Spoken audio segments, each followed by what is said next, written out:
Hello, everybody.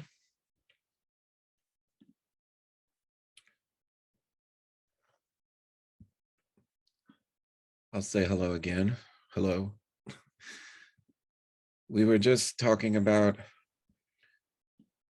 Mercury in retrograde and tech problems and smoking and mayonnaise. People say Mercury retrograde, though, like you already know that you're doomed once it's said. It feels a little too made up for me. Hi, welcome to the latest edition of the Brooklyn Rails Wednesday afternoon reading series as part of the new social environment series, which has now happened 567,000 times, or will as of about an hour from now. I'm your host, Anselm Berrigan, and I'm also the poetry editor for the Brooklyn Rail. And today's reading was put together by Holly Melgard. And Holly is going to read along with Diana Hamilton, Liz Howard, Chris Sylvester, and Sid Staiti. I'm going to introduce Holly in just a second.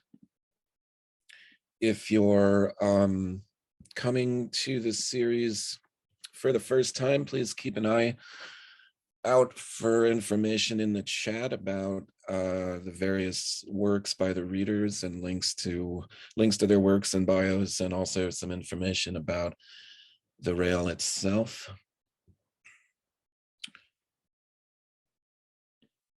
We do these every week. We're going to do them every week into eternity.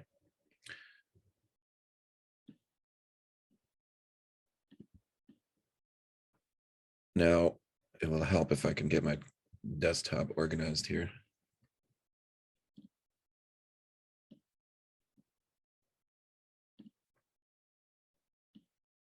It's nothing like an awkward silence in Zoom when you're the one who's in charge of maintaining non-silence.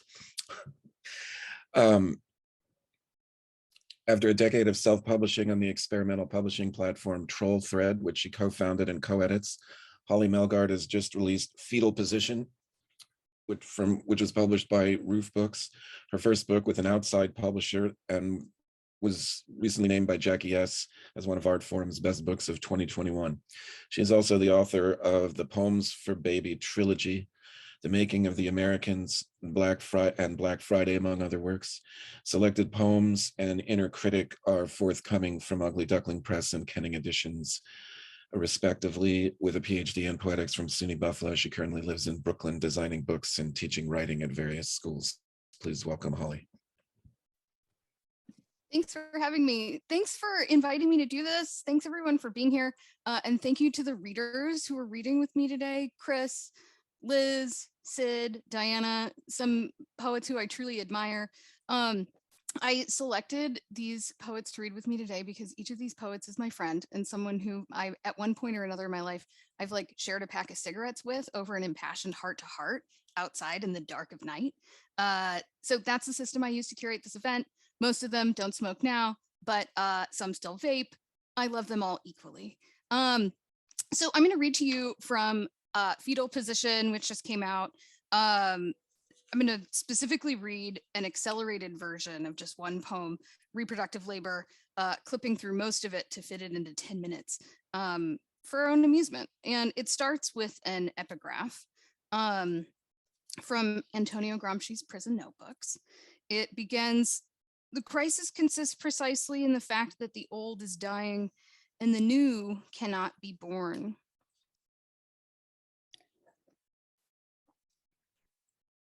People keep asking me if I want kids, and I don't know how to answer that question. I suspect I might want kids, but I don't know if I want kids because I don't know what wanting kids is supposed to feel like. I'm pretty sure I want to have had kids, in retrospect, only because I don't want to feel like I missed out on anything. But is that what wanting a child feels like? Does it feel similar to the desire to have paid off your bills or to have attended that event you feel obligated to go to but don't have the energy for? What does it feel like to know you want children? Is wanting kids a physical sensation? Like when you look at other people's kids, do your loins start burning and dilating with want for something to come out of them? I can sort of imagine that. Does looking at a baby make your womb throb, your sperm squirm, your wallet pulse? I don't know. You tell me. I'm not asking to make fun or because I think it's funny. I genuinely want to know, what does wanting kids feel like? When I'm hungry, the emptiness in my stomach makes it ache. Do you feel an emptiness in your torso when you want kids? At a certain point, will I get hangry for a child to fill up my midsection if I wait too long? The minute it occurs to me I can have a cigarette, I immediately want one, and if too much time passes after that craving begins, eventually it becomes all I can think about. Is wanting a child like that? Is it a desire that forms out of the realization that you could have one? Or is wanting kids less of an internal feeling or lack of craving belonging to any one body part and more of a holistic, overall physical longing for another?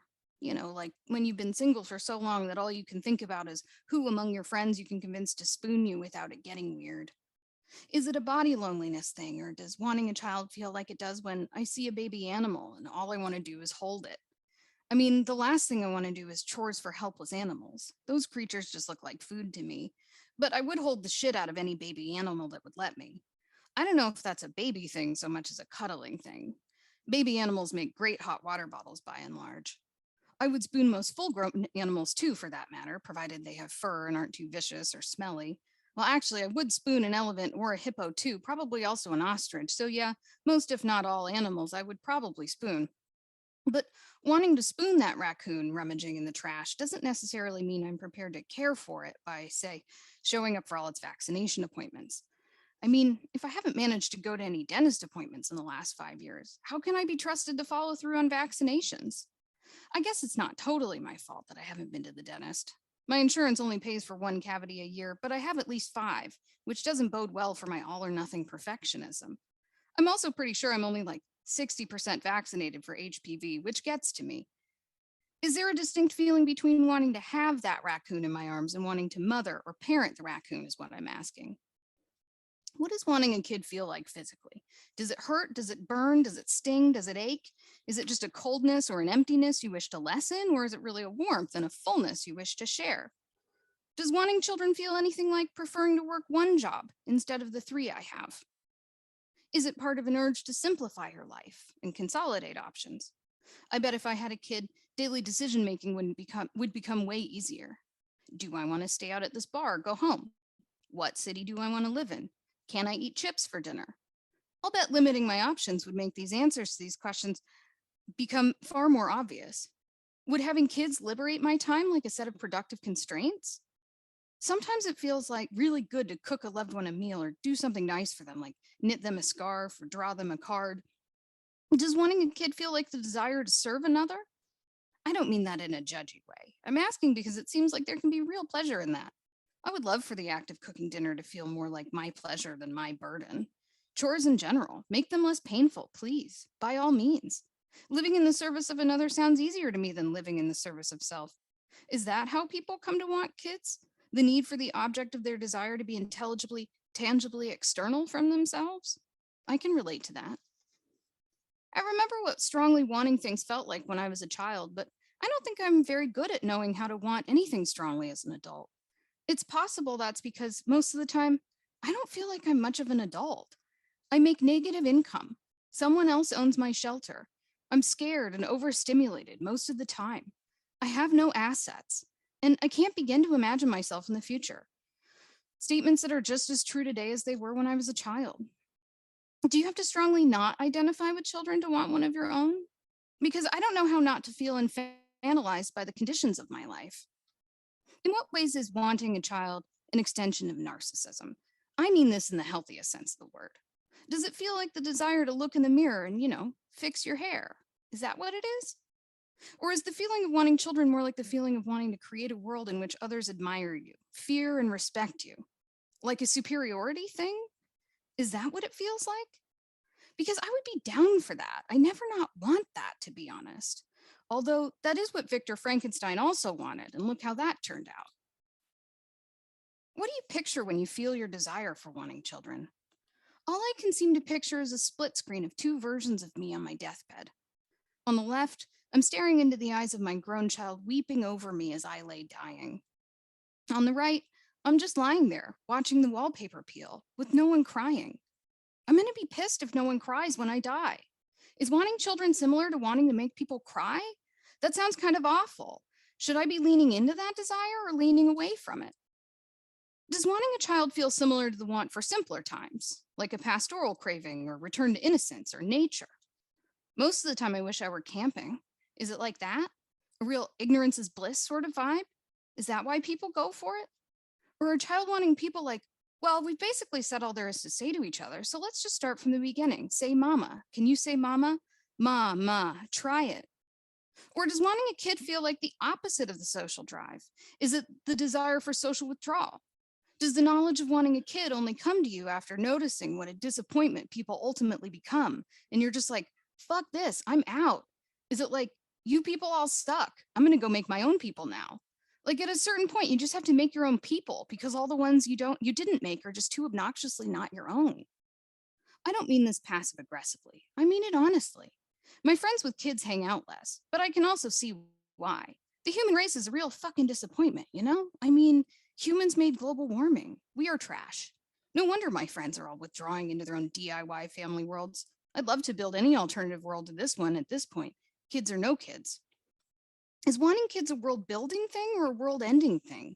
Is it a want to make more world or a want for less of this one? Does wanting a kid feel like it does when you realize nothing you've managed to do with your life so far is going to leave a substantial enough mark? And the only reliable way to leave one is to imprint it on a kid. Is it a want for legacy or resignation? Or does wanting kids not come out of a lack of influence, but rather a surplus of means to support one? What if I don't feel strongly about wanting children because I don't have enough ducks in a row? Do I need to be able to afford a child to feel certain about wanting one? What if my owing a lifetime of student debt for a graduate degree but less job security than my working class parents had is obscuring me from wanting children? Is it because I lack the budget for one, or is having less than my parents did stifling my imagination for wanting kids? Do I need to be able to picture a way to reproduce the life my parents gave me to want kids of my own? I've noticed that my friends in less populated areas had kids earlier and in higher quantities than my friends in cities. And my friends in the most densely populated cities have the fewest kids of them all. What if I don't feel so certain about wanting kids because when I look around, I simply see no room for them? When you want kids, do you chafe when you notice room for a kid that is not yet filled? I'll bet people in more rural areas look around at their open, underpopulated spaces and are like, we got to put more people in here. Hardly anyone showed up to this party. We're never going to eat all these chips before they go stale. When you want kids and you live in a city, do you stand on the crowded subway just like there's an empty spot in the corner that could fit one, and then stressed out about the empty spot going to waste? Is that what wanting children feels like? Like a wish to fill potholes in the road? I don't feel strongly like I do or don't want kids, but I'll never turn down the chance to enjoy a good miniature. Kittens, dioramas, baby shoes, Brussels sprouts, enchanting, all of them. I visited the diorama of New York City at the top of the Times Square McDonald's at least 24 times. By myself, never with people. They always want to leave far sooner than I'm ready. I love being there, but I can't stand any part of its constitution in isolation. Times Square, McDonald's, New York City, each are insufferable in themselves. But combine these into a diorama scenario, and I could spend all day there. Is that a sign I want children? I do love the idea of a diorama person, but I don't know if I like the decor they come with. What if kid wanting is really a masked affection for childishly color-coded interior design? Is that how people know they want kids? They walk through the toy section of the store and are like, if I buy these toys, my house can finally have the color palette I've always wanted, but never had the courage to own before I got these kids. Or is it the kids who want that stuff, not their parents? I really don't care for neon greens and pinks.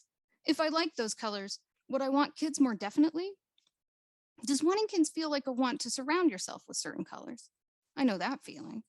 Or does wanting children feel like the want for a toy? I know what wanting toys feels like. Are children just toy people? That could be fun. Thanks for having me.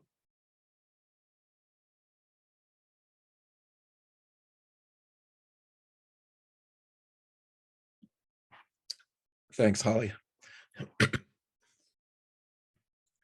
Children are totally toy people.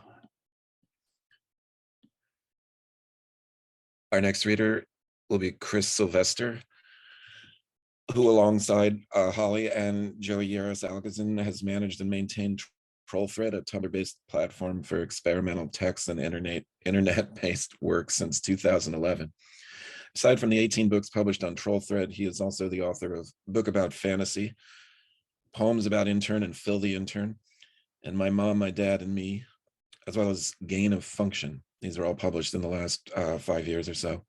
Chris's latest book is a libidinal working through of daily life in the early years of being a parent right now, despite and in relation to a world that just keeps getting worse and worse. His daughter illustrated the image on the cover when she was 5. He lives with his family in Westboro, Massachusetts. Please welcome Chris Sylvester. Hi, everybody. Thanks for having me. Thanks for Holly for asking me, and to everybody that's reading. You guys are great. I'm going to read a few poems from that book, Gain of Function, which came out on Hiding Press this year. Thank you, Hiding Press. And then I'm going to read a few more from a book I've been working on in the last year called Dream 2 Peace Control. Okay. Felonian 1 through 5.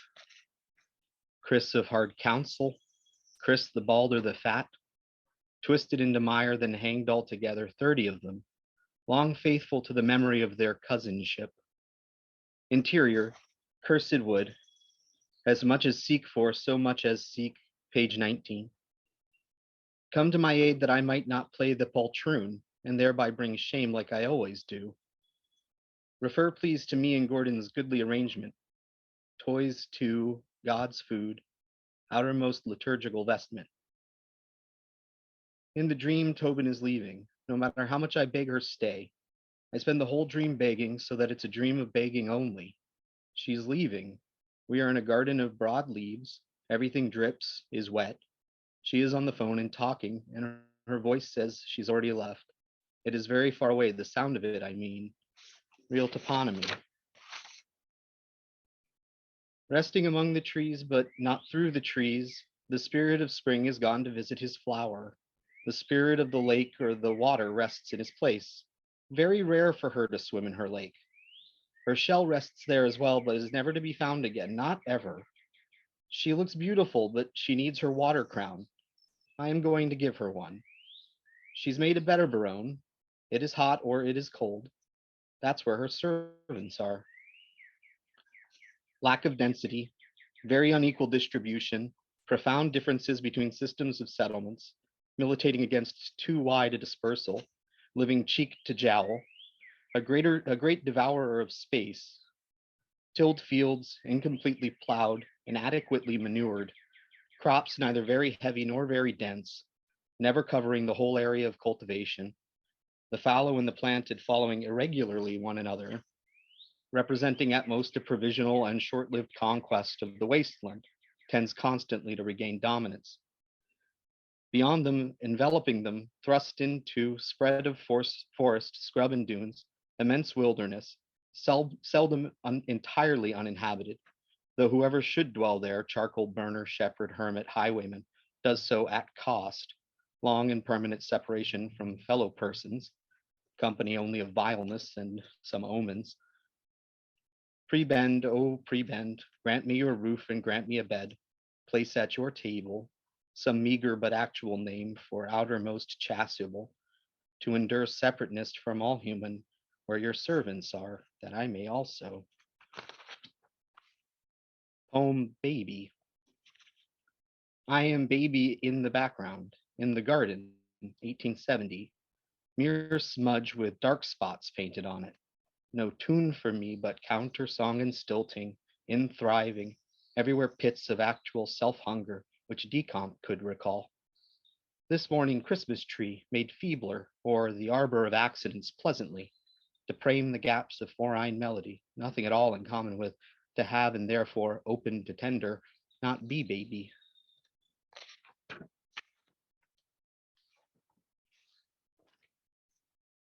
Sunwork. Goes clattering is ice down chute, a roof of it off in the gutter, lesser white and French drain beautifies me, extends our finely consensual day.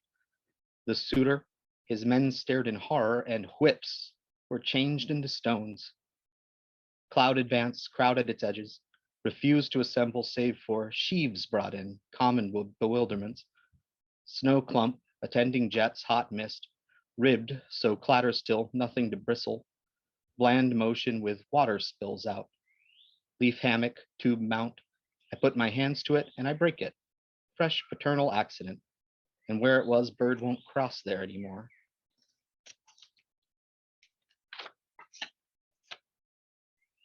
Three pennants.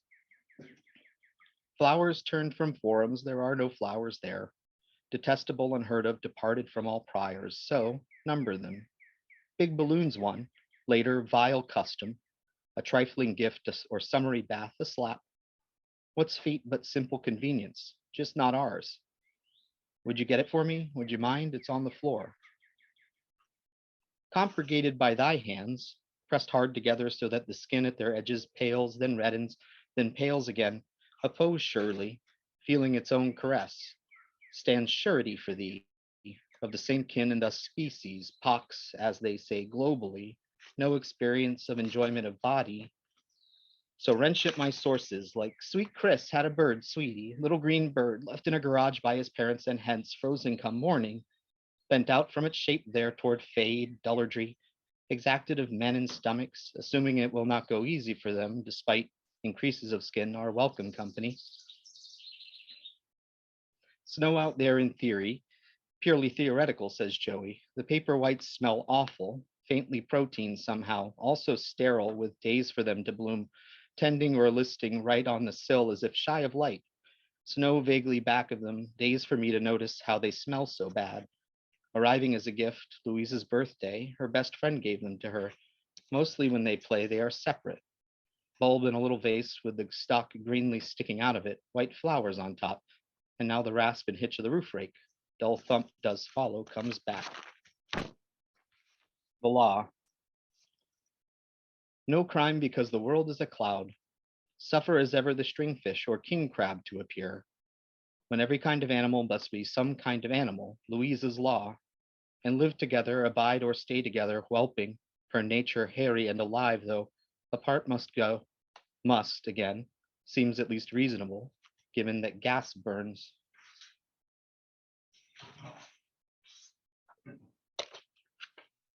Okay, Pool 2021. Given slack notice, the parking lot's obvious comforts, my precious clam. When Fensley interseaman means I was a child there, dream of where I meet myself at the Doug Trio's ball, seduction, tactics, most of it, not to correct the slats, mind a trench, put dirt back, mulch. Later it's laundry, bathrooms, meaning toilets, our room, Lou's room, Will's room okay at present, fish tanks, grocery store, minor drainage. Hello the house, all the houses are helloed. Someone's got to clean this closet out. Both of us love a pre-verbal falseness, our available mode, that haunted and snake-filled urn. So ask the urn, why are you of an evening? Because it's beautiful, Louisa says, to touch the leaves at night. The Bee Hunter. This is a poem about a guy who sprayed for bees in my backyard. The bee hunter's son, their matching camo pants, they laugh together at a bee. Unselect them. They are unselected for laughing. Treat the length of a rock wall, the eaves of the barn for free. All of summer happens in May under seal of their guarantee. Listen, I want to live in luxury.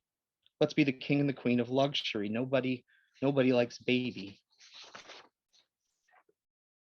Reptile Man. Reptile Man puts reptiles into trash, dead. A+ serpents. Can of an evening pull notes out from air. Shrubs to squat through weed. Ring lights back of window shade. John deposed the query, why it is they weren't born with more. The tree that's left, cured of a ground, lonely there, charmed the word car. Excuse for previous book. Book called Gain of Funk, because the idea of that, like red team, blue team, verbum, ex causa oubliette, worms come out of. I served only given my specific understanding, lab conditions, exercises, participant support, legally restricted funds, but I did serve. Tearing off crust of dawn, plants arrive moistly into. Written and added with the dump and dump birds just outside the windows. Both sides, she's right, smell as cows. Bye, friends. Consolation for departure of our friends. Daylilies close up at the end of the day. Could hardly expect them to go on forever. Withdraw their orange into the day's oranges, their greens. No vision of loveliness has touched me so deeply as this. Very loud bird, close but underlocated. Scullery's aqueduct strange in the dark. Finally surfs ascend, CC, all the way home, accompany dry wind. This is the last one. Pressy year. First, it's new phones, so the line is different. In my hand, a kind of hand with fingers, and in there with it another hand with no fingers is borrowed, me grabber. We put it on the high shelf because that's where it lives. Just before a sad thing happens, not actually on screen. A second sad thing is happening. Her current occupation is horse request, sewing class, sleep with eyes open practice. Sky City, its residents, main unfortunate again. First by birth, now it's dragon. Look at them, paid up and fully licensed, non-transferable, therefore non-transferred, owls together, no hands, out tune, put to bed. Thank you.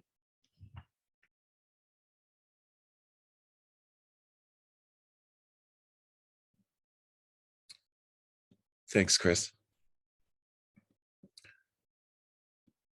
Our next reader is going to be Diana Hamilton, assuming her various devices are functioning. She is the author of the collections God Was Right,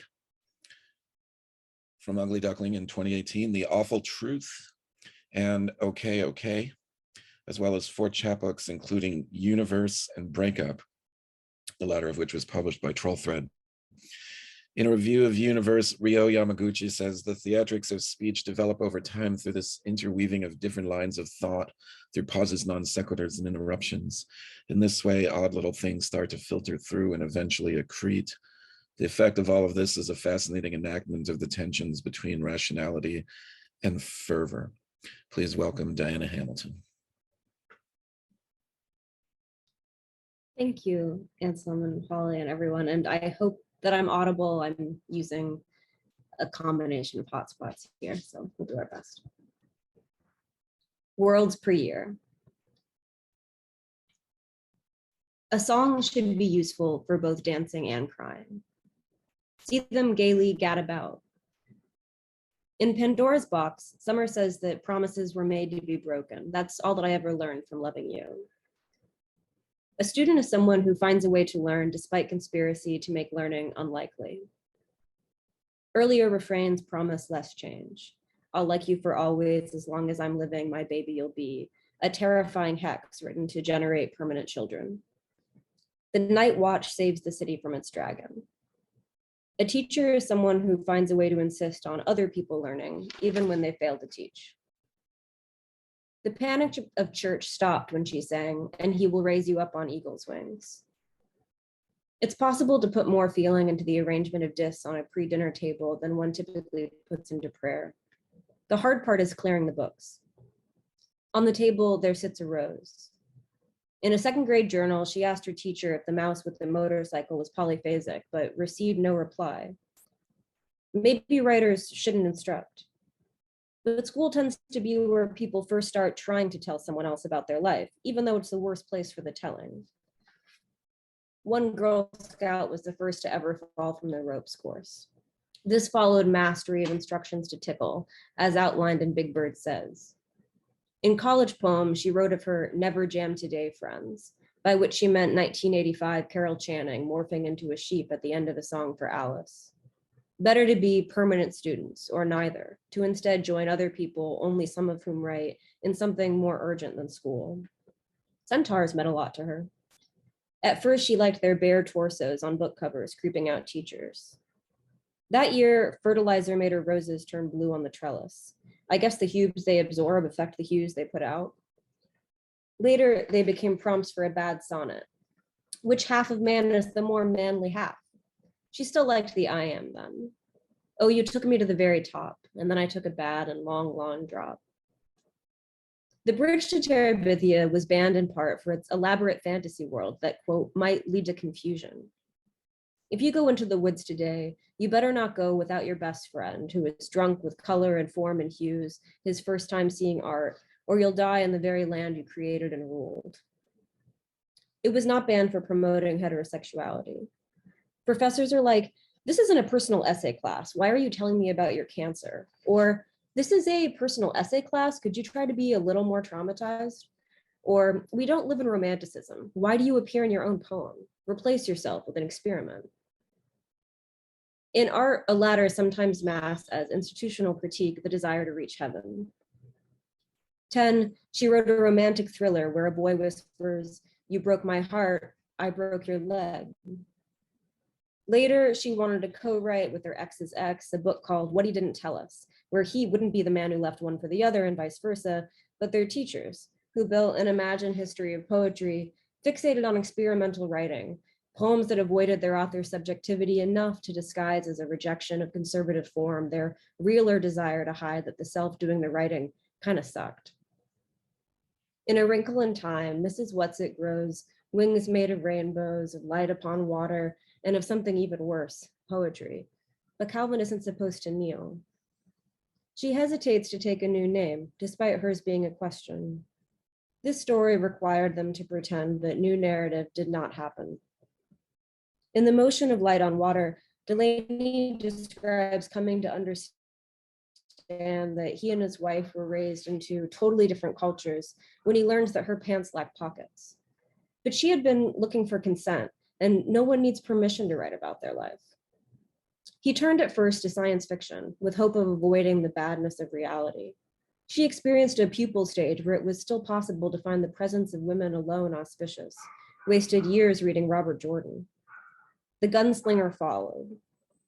Delaney too learned his mistake. They need to find out for whom they write and how much they care if they're understood. Someone said yes when they meant no, which was worse somehow than the times they had spoken correctly and simply gone ignored.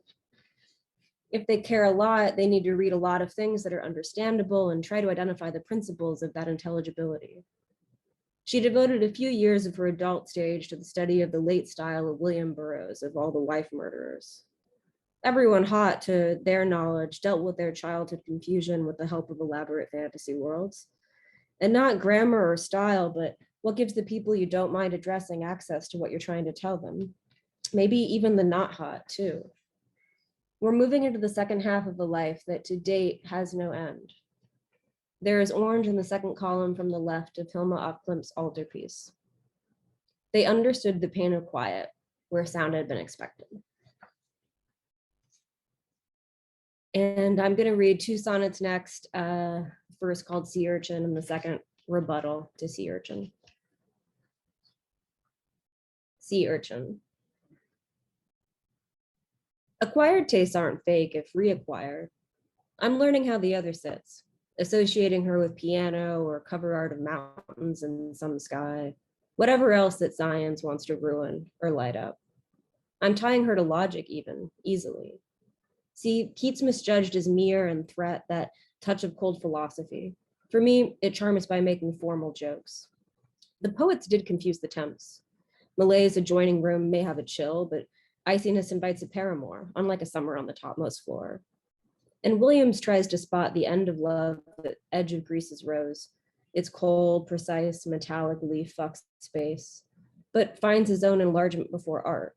A doctor knows dissecting kisses still leave someone splayed. Finds love itself. The butter rests. You don't hurt it by looking at it hard. Rebuttal to Sea Urchin. Oh, never mind. The butter's light does strain the eyes unscreened. Now neither leaf nor I will penetrate the body, mind, or ancient mystery that disenchants. It's back to faith, removed from judgment, cast out metaphorically to shores where like and less are washed away. I mean, we are a reef, a spoiled fresco, eyeless once retouched, a spill. Make sense? It's not the analytic bent that wounds, but normal stuff, like being least preferred or feeling lost or wandering the halls of past desire or seeming dumb. It's time for Franco's ecstasy of always bursting forth. A station bench with view of coming trains, the doors of which release no girl you're waiting for. The cold is good, it's potholders you need. You judge the knife as dull and miss the axe, etc. I'll save the taste and keep my stare if I don't spit it out. Thank you.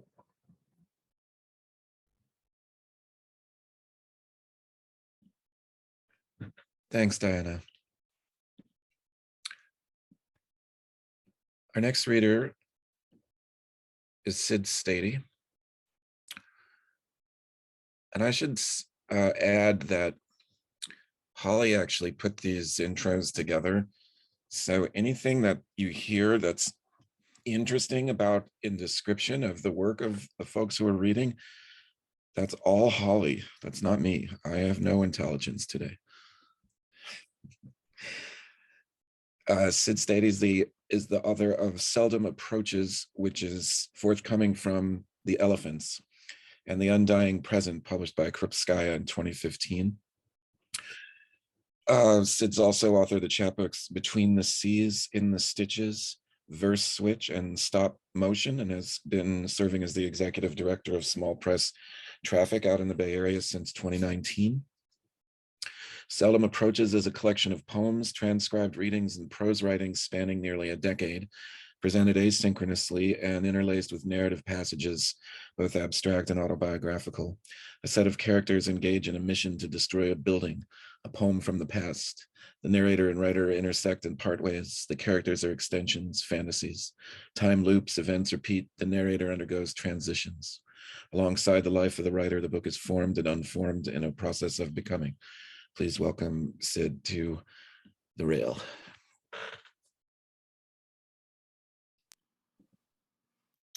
Hey, thanks. Thank you, Holly, for inviting me to read with these cool people for this cool series that I've been enjoying over these Zoom pandemic times. I am going to read from Seldom Approaches, the book that's forthcoming from The Elephants, which, yeah, it collects pieces of writing that I've done over the last like 8 to 10 years through some transformative moments. And I'm reading pieces from the first section, and then I'll end with like the first couple of pages of the last section.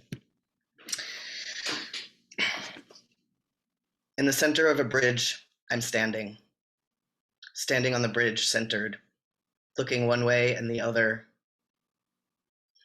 In center, my body is a mass that lies between water, metal, mud, bone, that lies between two categories, dead, calcified to the skin. The text is a bridge from the last thought to the next, standing in the center of it. In center, a gender, having traversed the great divide. No line there, nothing on the other side, just you. I've stood at the edge of the swamp, surrounded by reeds, waiting for a raft to arrive and take me someplace else. I've gone places on that raft and returned to the embankment. It is a dream, but feels like memory, having been there before. A dream I want to return to, see where it is that I go. For a year, I applied 2 pumps of gel to my shoulders every day. The regular dose is 4. I enjoy the dailiness, slow progression. As I apply the gel, I live in an apartment in downtown Oakland with my cat. I spend time with my partner and friends. I go to poetry readings, film screenings, art events. I sit on the internet. I run around the lake and do push-ups. I go to work. I read books. I practice Qigong and meditation. I think about writing a book alongside myself. Not a book about transition, but a book composed of the writing done while it is happening. At the edge of the embankment, swamp bubbles. Up on the bridge, gust of wind hits. A stream below. The minnows swim away to other schools. they stop tuning in with the current. Time passes, a year, another, more pieces of the book get written. I stick a needle into my gut once a week. I have hookups with men. I'm calmer, quieter, hairier. The inner rage fades. I learn how to come again, differently, without the erogenous sensation in my nipples that I relied on in the past. I feel sensitive, quiet, like a man. I tried to be fierce and strong like a woman. It didn't work. I tried to be non-binary, tried to be a gender fucker. Neither worked. Despite having as much discomfort with he as I do with they or she, I decide to settle into the designation, explore what can be done from this place. I try to write a poem about disagreement, opposition, the language between the two, a placement of parts. It's more of a push, the birth. I'm pushed into a world by being shoved out from another, or pulled up, out from the sink, by the bloody, white-gloved hands of a misogynist.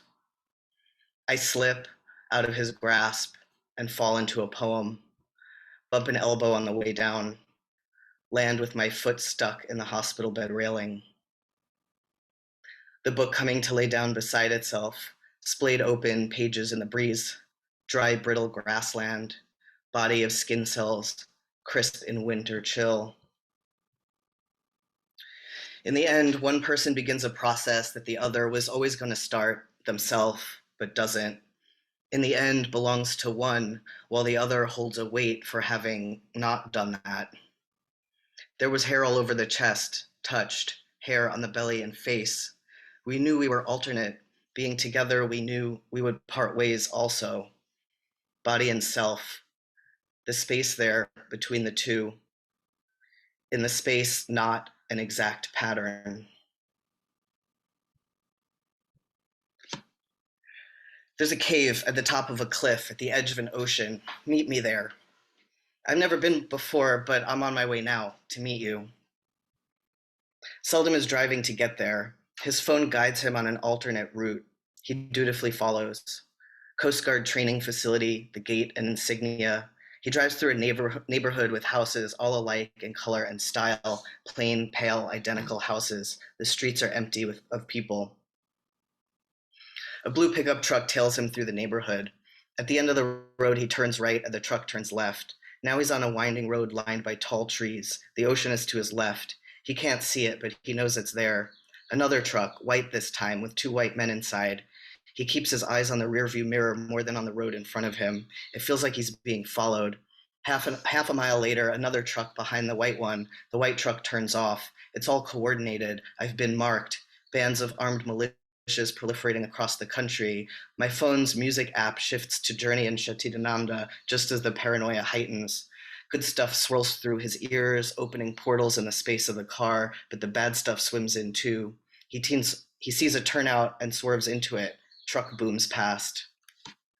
I'm just a regular person stopping for a pee break, take a little walk, stretch out the legs, he thinks. To those who are tracking me, no one's around, but I can feel them watching. I hold something secretive, an understanding of a mystery, and this makes me dangerous because I am something they want to destroy, annihilate, indeed become, though they can't, and this is my fault too. I take a sip of water, get out of the car, visit the wooden shack that is a porta potty, and start down the path in the direction of the ocean. After his walk, Seldom returns to the car. A dark green Jeep looks out for him on the rest of the drive, offers protection, and guides him to the last turn. He gets out of the car and begins the walk up to the cave. At the lower ridge, an abandoned house sits. Screen door hangs by one of its hinges, stacks of chopped wood beside the house. He wants to peer through a dirty window to see what's inside, but he's already running late. He keeps up the path toward the peak. He was already at the top of the cliff, waiting outside the cave for the others to arrive. Of course they're the first to get there. Of course everyone else will be late. A memory resurfaces and Hugh floats with it for a while until a gust of wind hits their face. In the cloud of memory, Hugh was walking home from work at the coffee shop in Rockridge, Cole Coffee, formerly Royal, to their apartment on the corner of Telegraph and Alcatraz. a small studio apartment in the same building as the Ethiopian restaurant Cafe Kaluchi, 1 block from the White Horse Bar. It's the first place they move into when arriving in Oakland in 2005. Something like $575 a month for rent. The apartment has a kitchen, a long narrow hallway, a bathroom, and a room for their bed and desk. Off the room, a small outdoor porch. The cat climbs up the wooden slats of the lattice fence surrounding the porch and sits on top, but never goes down the other side to explore. This memory pushes against another from the same time and place. Walking home from work, I see a note lying on the sidewalk. It reminds me of a note someone once wrote to me. A gust of wind rattles the window by my desk. Hugh leans over the side rail, looking down at their clasped hands. They take a long, deep breath and let it out, returning from the memory to the present. Something in their body is buzzing like an electricity that keeps them connected to the beyond. Ven rounds the corner, pulling a toothpick from her mouth and flicking it to the side. She wears a leather jacket, has short, floppy hair, and a warm sadness in her eyes. She walks up to Hugh with an awkward swagger, smiles, says hi. Hugh nods their head. Ven runs a hand through her hair, then bites a nail. 3 seagulls dip down toward the water. When Seldom arrives, Hugh and Ven are huddled together against the wind. He apologizes for being late. He tells them about the drive he just had, following the alternate course that his phone led him on, getting tailed by creepy trucks. Ven reminds him he's not in Oakland anymore. Hugh laughs. Seldom leaves out the part about pulling over to the side of the road and taking a walk toward the ocean. Doesn't mention the tree he spent time with, gnarled branches extending out like a canopy cradling him at a remove from the path, the half-dozen houses positioned in an arc facing the ocean, which he notices after going too far, how he continues to feel watched with those houses behind me, how he could get shot in the back of the head while walking toward the ocean and no one would know. He turns around instead of going all the way to the end, retraces his steps with the arc of houses facing him, the gnarled tree coming up on my left. He sees a couple sitting on their porch reading the paper, pretending not to see him. I'm not in Oakland. I'm somewhere else, another place. I'm not even here. Thank you.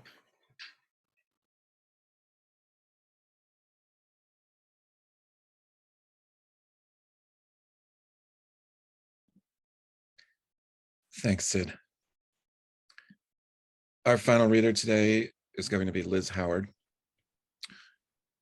Liz Howard's debut collection, Infinite Citizen of the Shaking Tent, won the 2016 Griffin Poetry Prize and was shortlisted for the 2015 Governor General's Award for Poetry.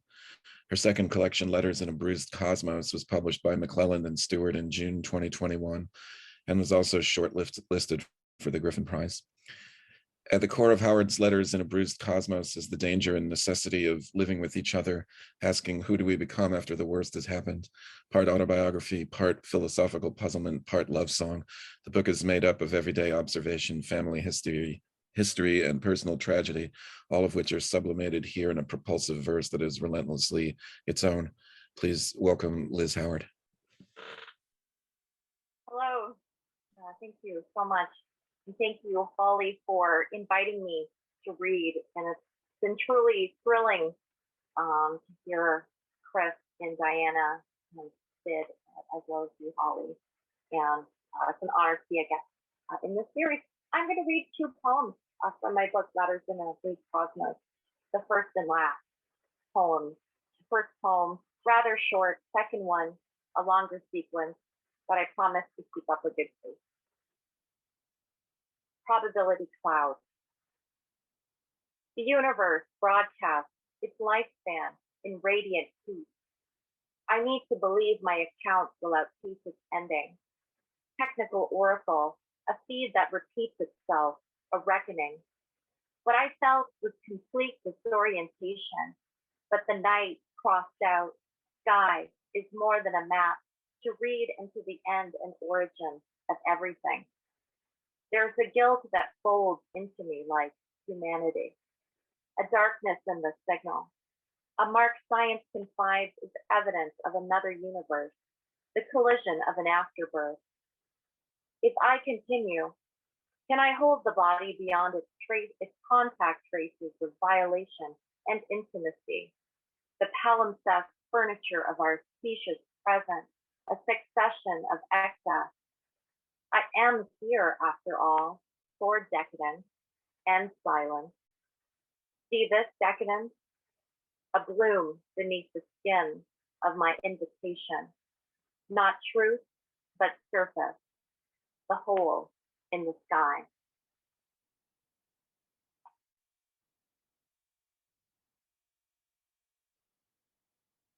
This nocturne went summer. Expectant ions in the wettest summer on record, having neither God nor country nor countenance, I should project my drowning into the heronry. Little clusters of rust coagulate my veins. Such is the feeling. Epigenetic pearls of an ending drive. Sometimes I find myself horrid like Proust, like Kafka or Nanabosho, given to moods and vapors and sickness. What cannot stand because I am female and therefore suspect, furtive, unruly. I think sometimes there is something of Arendt or Curie or the moon in me, but also every woman I meet living on the street. The uncertainty of me driving a hot spark into the center of my silver plexus, such that I cannot tell the difference between failure and illness. Capital milks its stress cortisol to grow a horror in the body. It finds us all. Time knows what it does or it doesn't. Is it truly a sequence that is continuing? I might suck time from the ridge of your lips. I think the city negates me, yes and no. The mess I've made of things. I'm given to the question mark, the ellipsis. The future has already happened, and I understand nothing. A child cries on the street, and a mother answers, I don't care. Another woman walking past an expensive spandex says into her phone, whatever I have risked, I stand to earn. I cannot hunt. I lock the door when you go away with my love, and then with fern in hand, I stand recalcitrant. I am bog, a pustule of astrocytes. It is possible the rest has ended. I brought the Vina Kiva as far as postponing the present. Here is the list, the date, the face, the hour, soft courage. I miss my ever so refined, smooth exit, concomitant, contour kit. Breath became a danger sudden endocrine relief, a sweet antiquity of sight of sin. Modest head, who has yet to pilfer your coffers? Stonewall green as any word. When I come to and the popcorn ceiling is a testimony I can't understand. At work, a superconducting magnet lolls in its hull below the hospital, a hungry field of probability where each observer is a privileged center. I keep getting lost in the halls while the last suture of my skull closes its account. I dream of places I have lived before, in which I am an unremarkable agent. Every screen is a stun gun, a spent stud. A scroll is from the non-place of a lobotomy. At night, I place a pressed note of melatonin under my soul and pray for a repeat. The day was disinterested in me. I can't simply be the secretary of this contagion that has loosed me upon the world with so many holes that must be probed and assessed for progress. I can't offer my recent pill as a solvent or an antidote. I could take your mouth, as I can't help but take your mouth out of the stillborn word and render it a new communion. Am I a disaster about my nerves, outside of you, waiting for my humors to run clear, a colonial notion? So said my affection, a lining of greenery within the posture. Late summer, I swing it like the spirit that comes out of my mouth. The aggregate of my mouth is fitten. I am congregating in an alcove, an achronological history of tones, as if I already knew the answer. Purchase the derivative, the transform, all sinusoidal descriptions of mercenary light. The desperation that exits me is not truth, but surface. Can I spend the night? Can I spend the whole surface in one night? Memory stops, all axons of familial haunts, incisors against your lower lip, a brainstem connection that potentiates all want and loss. Everything we like to think is possible in art. Without a kind of gruesome beauty, I'd said then, why not? My box is packed, full of smudged ink, and simply living exhausts me. The remainders I stack, cold compressed resemblances. The lack in my language redacts me.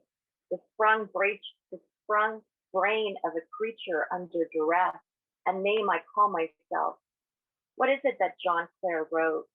I am the self-consumer of my woes, running through the six with my woes. Ontario, will you remember my face, my debt, my attempts at excellence?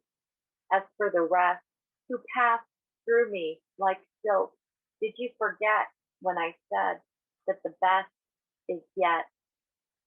Do I intend an extended meditation on the impossibility of object relations so late in the game, the lesser pot that rests in me, a deep cold water lake, all the skins, a fibrous silk of nerve stimulus, wedded to infinity. The sky has the nickel sheen, false rapids and birch and bottle caps in an old code of surety. Each day I wake and rewrite this, and in doing so, destroy my memory. I mind an intracranial system of service roads. I mind the woods. When your hand crested the iliac of my hip and took up this branch, a whip of lilac, the jurisdiction of my heart, a fall of red clovers all over the township. Let this dark summer displace the original hour of our mutual birth. What reappears here, the night I crossed out. Thank you so much. Thank you for your time.